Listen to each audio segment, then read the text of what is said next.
नमस्कार दोस्तों, राम राम। ये काम का है, ठीक है। इसको देख लीजिए, क्योंकि ये सब जानकारी का पता होना ज़रूरी है, क्योंकि कब भी किसी के साथ कुछ भी हो सकता है, ठीक है ना। तो वो कहते हैं कि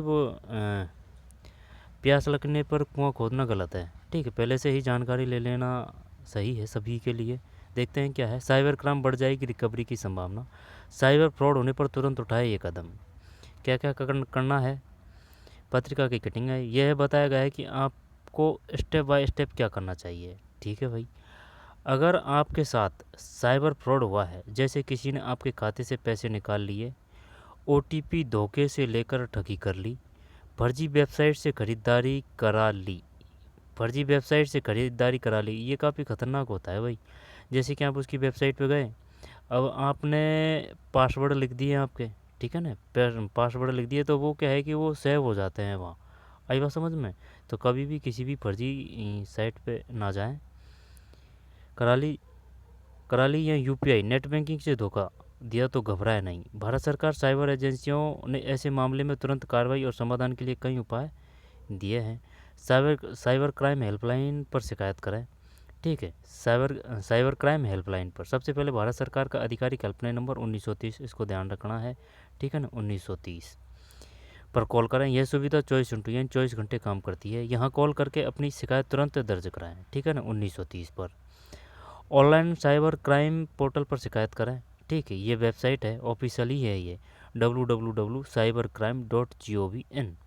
यह पोर्टल भारत सरकार के गृह मंत्रालय द्वारा संचालित की जाती है। यहाँ शिकायत करने से कार्रवाई तेज होती है, साथ ही अपराधी को पकड़ने की प्रक्रिया भी तेज होती है, ठीक है ना। डायरेक्ट इस पर शिकायत करने पर शिकायत दर्ज करने के लिए जरूरी जानकारी, घटना का विवरण, कब कैसे और कितना नुकसान, स्क्रीनशॉट लेके, ठीक है ना। सबूत के तौर पे स्क्रीनशॉट तो बताना पड़ेगा ना आपको। ट्रांजैक्शन आईडी, संदिग्ध मोबाइल नंबर, ईमेल, आधार, आईडी प्रूफ की कॉपी, ये अपने पास रखनी है। नज़दीक के साइबर थाने में एफआईआर दर्ज करें।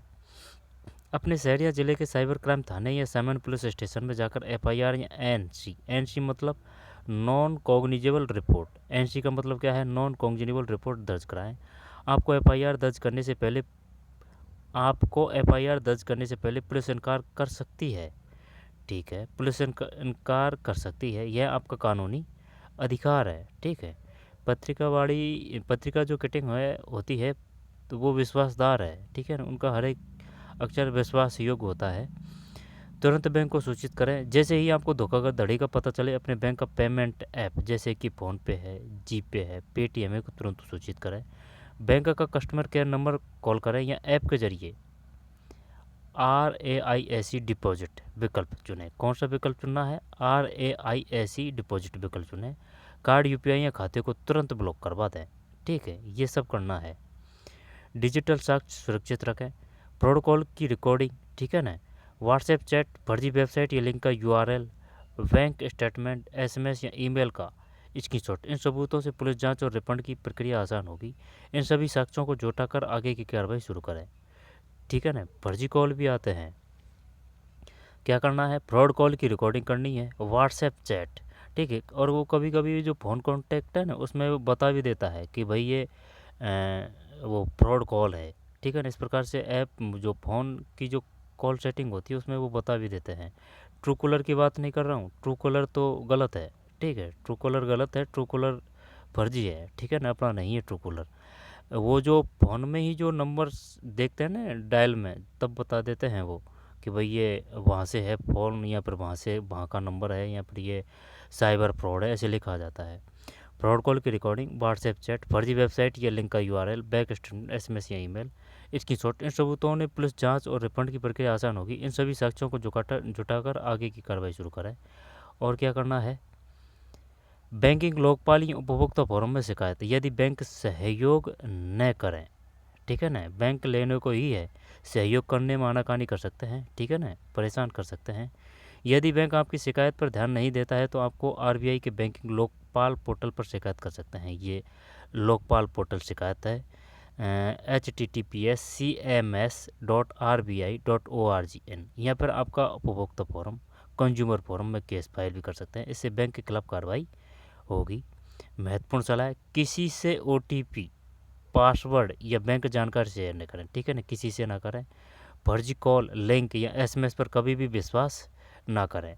अपने बैंक और मोबाइल ऐप पर 2 फैक्टर ऑथेंटिकेशन ऑन रखें, क्योंकि होता है 2 ऑथेंटिकेशन होता है, ठीक है ना, यहाँ से जैसे कि फिंगरप्रिंट है, या फिर ईमेल से वेरिफिकेशन, फ़ोन से वेरिफिकेशन, या फिर चेहरे से वेरिफिकेशन। इस प्रकार से 2 जो फैक्टर होते हैं उनको ऑन रखें, ठीक है। नियमित रूप से बैंक स्टेटमेंट और एसएमएस चेक करें।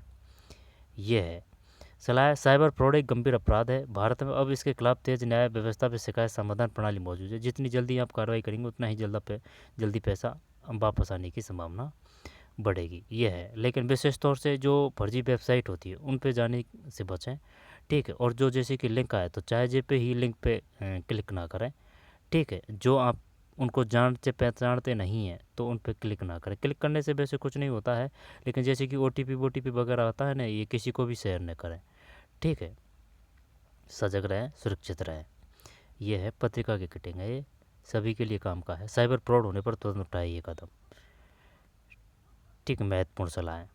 और जो फ़ोन कॉल आते हैं ना, फ़ोन कॉल क्या है कि उनको पता लग जाता है, जैसे कि आप लॉगिन करते हैं, जैसे कि कोई और ऐप में या फिर साइट पे आप लॉगिन करते हैं, या फिर जैसे कि आप ऑनलाइन जैसे कि आप ख़रीदते हैं कुछ चीज़, तो वो जो फर्जीवाड़े करने वाले होते हैं उनको पता लग जाता है कि भाई ये ना, ये फलां फलां का ये नंबर है, नंबर चल जाते हैं उनके पास में जो वो कॉल कर सकते हैं, ठीक है। अब वह जानकार भी बन के गुमराह कर सकते हैं, तो सजग सजग व सचेत रहें, ठीक।